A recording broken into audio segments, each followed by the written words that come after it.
The chairman of the Economic and Financial Crimes Commission, EFCC, Ola Olukoyede, has been speaking about the embattled former Kogi State Governor, Yahaya Bello, where he alleged that the former governor siphoned huge amounts in dollars to pay his child's school fees in advance. The anti-graft czar made the revelation to signpost the alleged tons of evidence that the commission has against Yahaya Bello. Offense is there. It's before court. Go and check it. Apply for our processes, please. You will get some of these particulars of offense there. Move money directly from government to bring the change. Use it to pay the child's school fee in advance. In advance. Dollars. How much? 70 what? In dollars, yes. In dollars. I think $72,000 or thereabout. $720,000, sorry. $720,000 in advance. In anticipating that he was going to leave government house. In a poor state like Kogi, and you want me to close my eyes to that, under the guise of saying I'm being used. Used by who? At this stage of my life, used by who? By who? For crying out loud. I assumed office here. I didn't initiate the case. I inherited the case file. I called for the case file. I called for the report. And I said, look, there are issues here. Do you know on my own, on my honor, I put a call across to him, which ordinarily I'm not supposed to do, just to honor him as a governor, as a immediate past governor. Sir, there are issues. I've seen this case file. Can you just come? Let us clarify these issues. I'm under camera. He said, sir, I thank you, my brother. I know, but I can't come. There's one lady, I don't know what her name is, maybe a senator, that she learned she had set, she has surrounded the EFCC with over 100 journalists, to come and embarrass him and intimidate him and all kind of stuff. I said, okay, if that is your fear, I'm going to pass you through my own gate, special man's gate. You will come to my floor. We will accord you that respect. I will invite my operatives. They will come and interrogate you or interview you in my own office. What could be more honorable than that? In my own office. To allay the fear. Thank you, sir. I appreciate that. You know what he said? But can't they come to my village? Meanwhile, the embattled former governor of Kogi State, Yahaya Bello, has described the EFCC statement that he was invited immediately after his tenure on January 27, 2024 as untrue. In a statement by his media aide, Bello challenged the EFCC to produce a copy of the invitation, including the delivery date, recipient's name, and endorsement. The former Kogi governor says before any alleged invitation, the EFCC amended its charge on February 5 last year to accuse him of conspiring to convert over 80 billion naira of Kogi State funds in September 2015. The statement said the amendment listed Yahaya Bello as still at large, demonstrating a clear intention to arrest him. At the same time, the alleged timelines provided by the EFCC for his allegations of crime against Yahaya Bello predate his inauguration as governor of Kogi State on January 27, 2016. Joining us now on this show from our London studio as we look at the various legal angles to the face-off between the EFCC and Yahaya Bello is Daniel Bwala, a lawyer. Good morning, Daniel Bwala. Thank you for joining us on the morning show. Good morning, Dr. Abati. Good morning, Mr. Rufai. Good morning, Ayo. Morning, Daniel. Well, Daniel Bwala, I don't need to narrate the story to you again, I'm sure. As somebody who is in the public domain, you've been following the story. EFCC versus Yahaya Bello. And then the media briefing yesterday by the EFCC chairman and the repost by Yahaya Bello's media office. And all the issues associated thereby, including invitation, warrant of arrest, and the case in court so far, with Adedipe SAN saying that indeed, his candidate, his client was not, in fact, at any point invited. Does a phone call by the EFCC chairman amount to an invitation? All of those issues. Your take.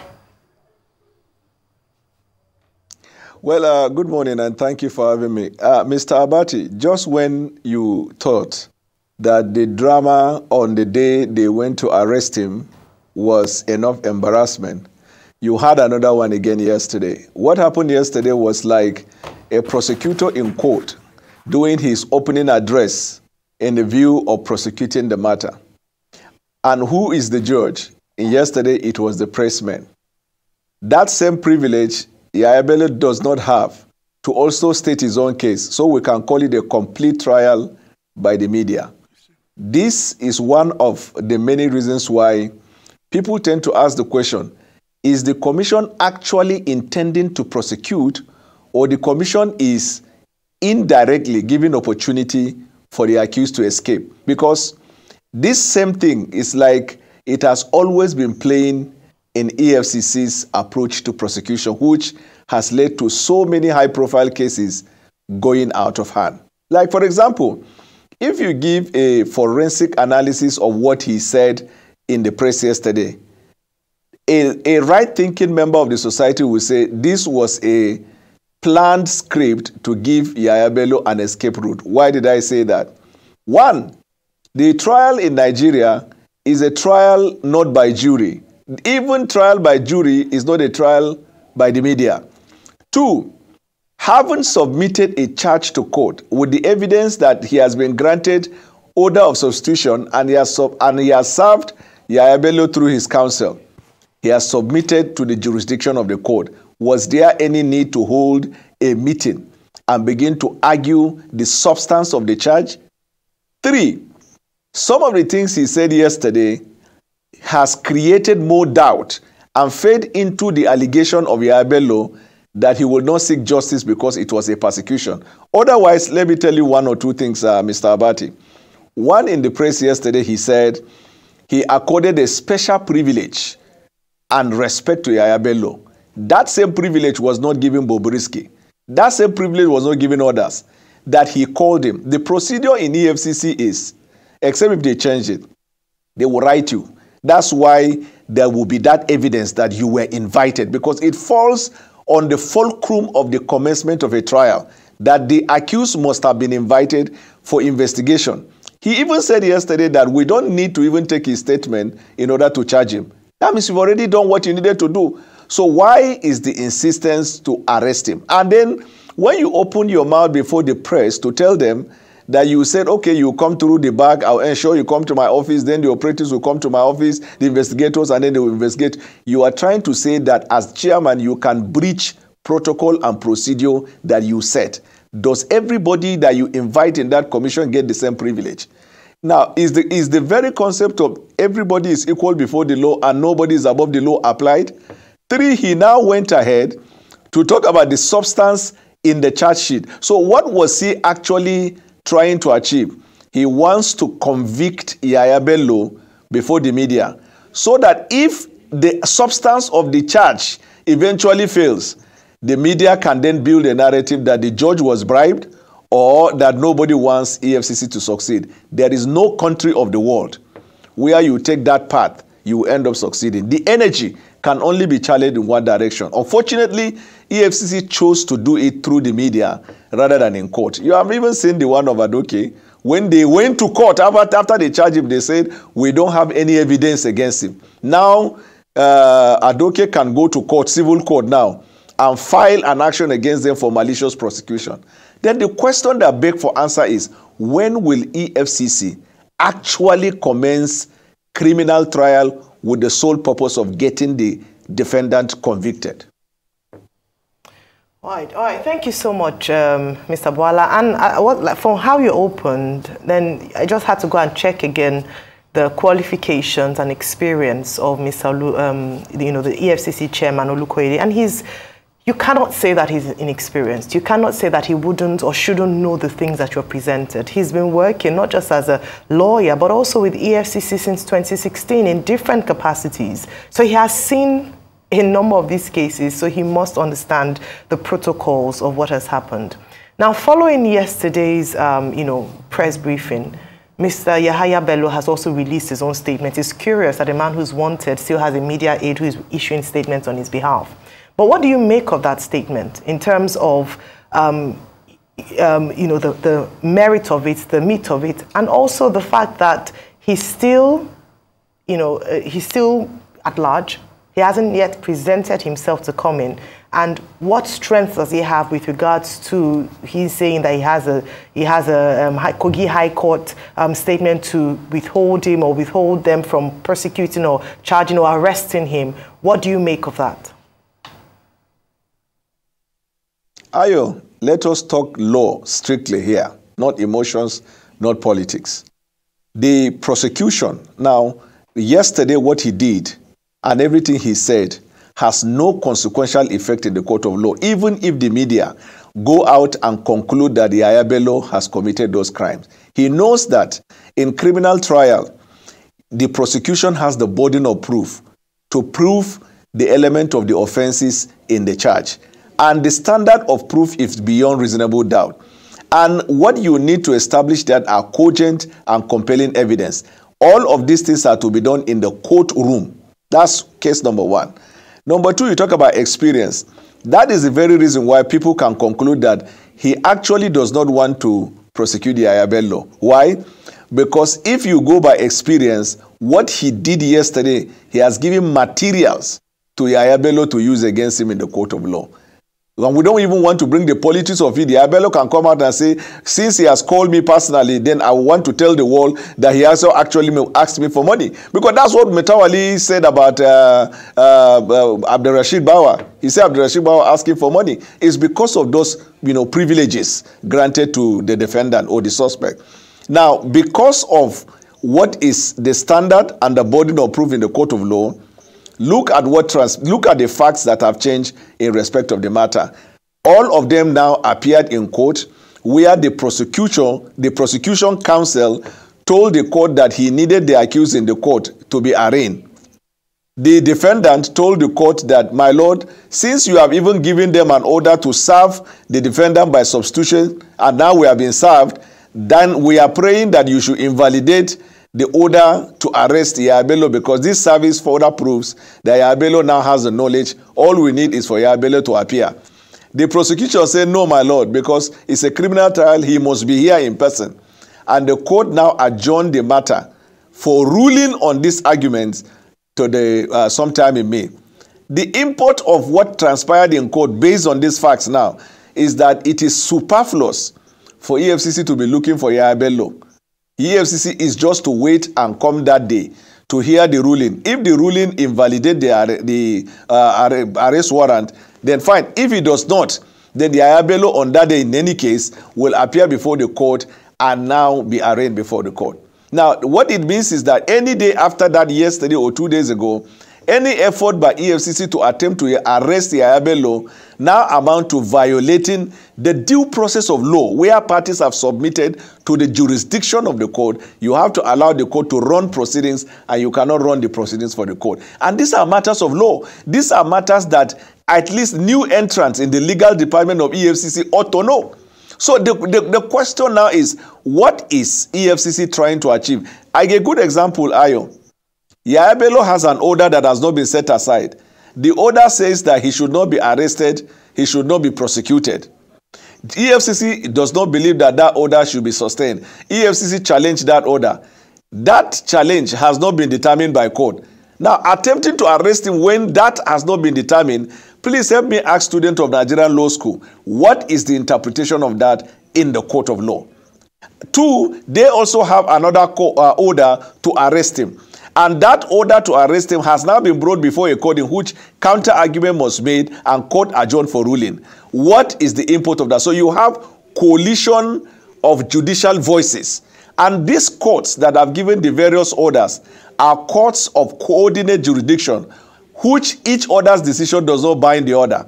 So we are not even going into the administration of the Federal High Court as to how do you deal with this kind of conflicting order. All these orders are valid and subsisting until they are set aside.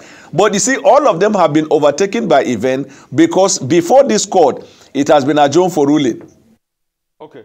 Daniel Bwala, a couple of things we'd like to clear. See, number one, we know the EFCC has its own high-handedness and might not have done things right with all of what is happening. I know you are here to talk law this morning, but we also need to talk media and political implications this morning. This the EFCC did was a reaction to the barrage of defense mechanism put on by the Yahaya Bello camp in the last 1 week, which we all know that is going on. Which we all know because we see what's happening in the media space, and I'm not a child in this media game. The first question I would like to ask is, wasn't Yahaya Bello supposed to tender himself in the first place to be able to answer all of this? You talk about privileges. We act like people are not being given privileges in this country. Is it today? Now today we start this high and mighty call at the back. It's not today, so let's be realistic.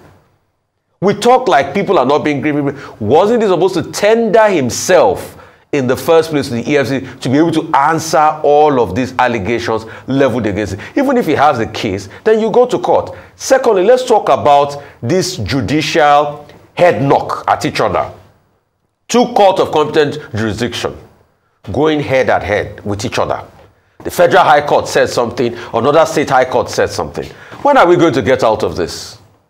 When are we going to get out of this? Because we all saw the protest yesterday too in Kogi State.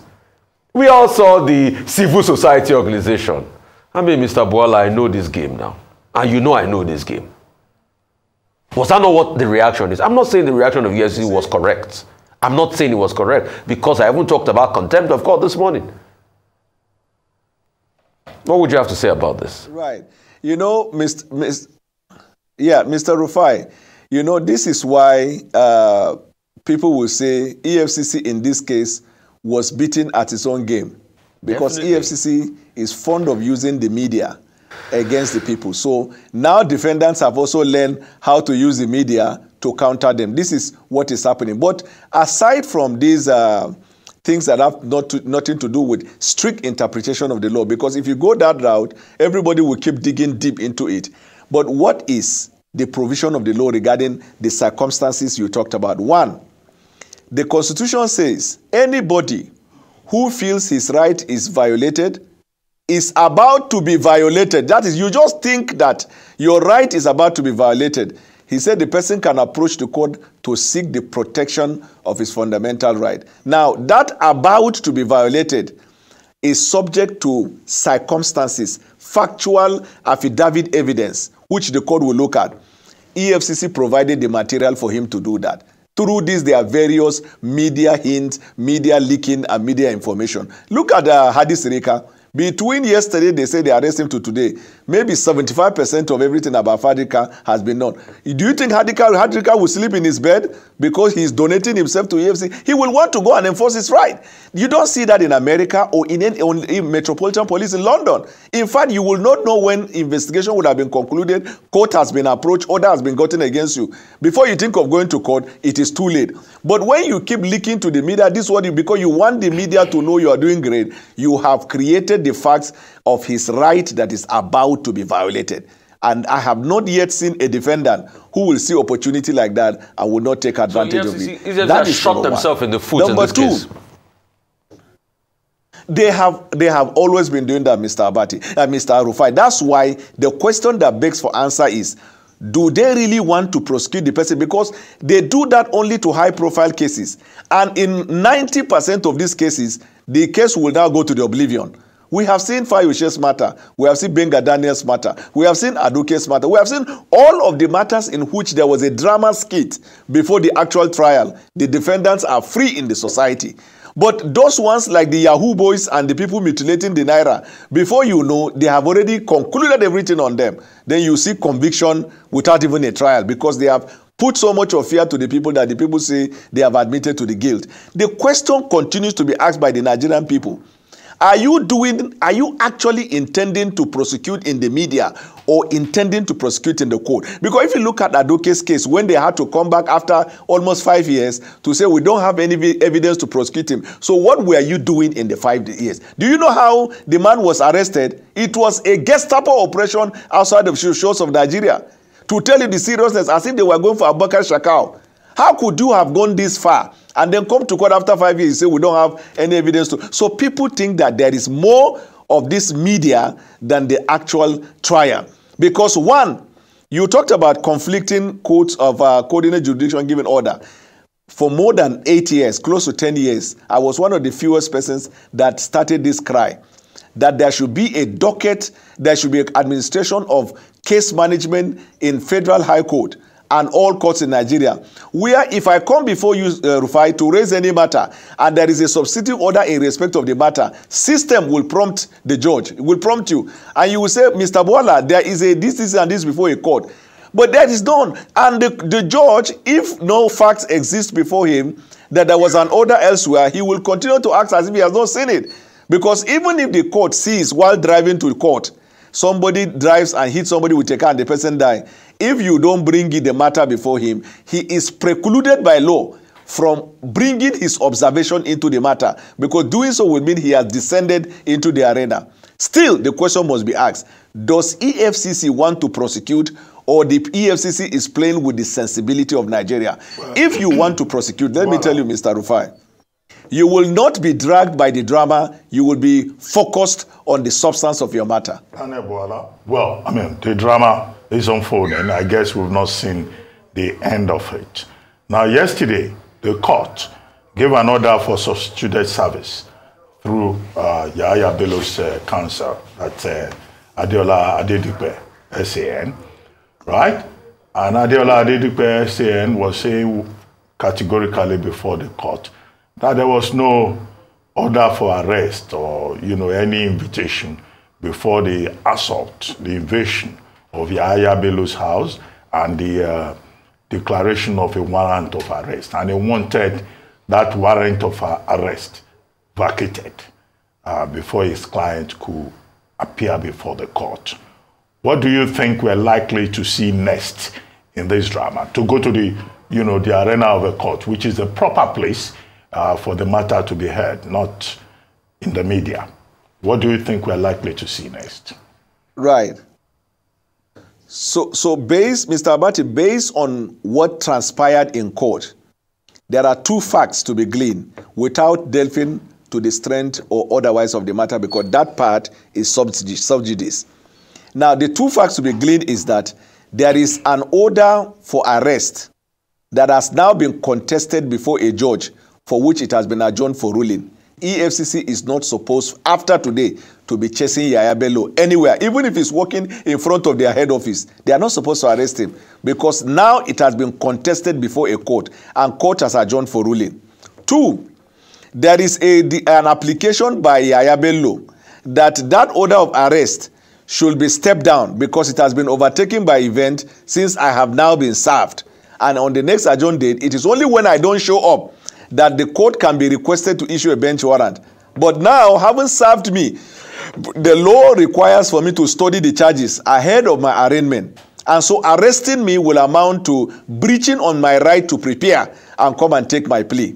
So, and that request, that order of arrest should be invalidated, has not been granted or refused because it has been adjourned for ruling. Where these two facts exist, the way we know it, we teach students in law school, is that party must maintain status quo pending the hearing of the various applications and objections, so that court will decide. If on that day, the court says, your request to set aside this order of arrest has now been overtaken by event because you are already before me, then fine. If the court says on that day you are not before me, so that means this order to arrest will have to be extended. Even if you throw away, there will naturally be a request that a bench warrant be issued since you have not appeared for your arrest. If the court set it aside, then you proceed to trial. What it means is that the two sides of the coin, whichever way you flip it, it maintains the value of the coin. If the coin is 10 naira, irrespective of the two sides of the coin remain 10 naira. I mean 10 kobo. Now, if the coin's value changes from 10 kobo to 5 kobo, then you begin to look at the distinctive characteristics of each of the two sides of the coin. So this is where we are now. And I don't want to talk about whether this application will succeed or it will fail, because that is left for the court to decide. But what we know is that where parties have submitted themselves to the jurisdiction of the court, parties are to maintain status quo pending on the direction of the court. So if the EFCC continue to be chasing him up and down, it will now feed into the narrative the EFCC is all about media and drama than the actual prosecution, because you have now found that your charge has been served on him. What are you supposed to do as prosecution? You are supposed to then prepare. On that day after arraignment, you will now do your open address or request for a date for trial. This is the fact as they are. Right, just very quickly, one thing that's away from, or still a part of the case, was that the EFCC chairman, while speaking yesterday, also spoke about the fraud risk assessment and control department, looking at prevention. That the fact is that if we don't have an upgrade of the system, we'll continue to have the likes of cases of the Yahaya Bellos, the Hadi Sirikas, the other governors that have come under investigation. How can we begin to strengthen? I'm sure there are already procedures and processes, systems in place, but implementation is the challenge. What do you have to say about that? Because this is a bigger issue beyond the Yahaya Bello. We want to see systems that are strengthened and not hear stories that would make the mind boggle. What's your take on this? So I look at it this way. This now takes us away from the legality or otherwise of a case to administration, which is matters outside of the legality or otherwise. And the administration of EFCC, I don't think at this stage anybody in Nigeria should have a doubt that EFCC needs a reform. Why do I say that? The media interview he did yesterday, he shot himself with so many types of bullets by clearly showing to the world that is a disproportionate application of their principles. I told you the first one, which is that one is saying you come to my office through the back door and then I'll get people to come and interview you, which nobody gets that. And the law is that everybody is equal before the law and nobody is above the law. That's one. Two, you have seen the zeal with which he must be arrested. Now, if you ask somebody, they will say, but there are other similar cases before you for which you have even given a preliminary report of indictment, but you have not arrested the person. A good example, for example, the lady that was suspended from humanitarian. Is there any drama around? She will be arrested, she will be done. Yesterday, he was even saying that it is not even about her. We are investigating the entire system. So in one breath, you are about personality. In another breath, you say it's not about personality.